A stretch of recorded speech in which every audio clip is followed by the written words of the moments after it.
Lagyan natin yung egg. Tapos, lagyan natin ng tortilla wrapper. Then, lagyan natin ng cheese. Nasira yung ko, itlog.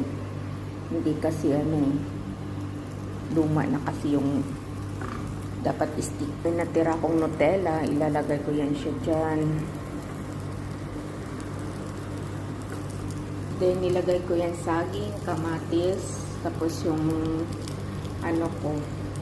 maninipis na doon, tawag ham.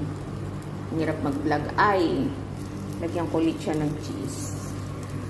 Uubusin na natin si cheese. Tatakpan. Tapos, hindi pa makuntinto, tatakpan ulit natin siya ng Nutella.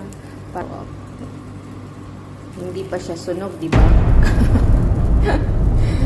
Kalimutan ko hinaan. Binaligtad ko lang siya. So, ayan na nga. Hindi man siya perfecto. Nakakain naman na. Ambisyosa eh. Okay, bye.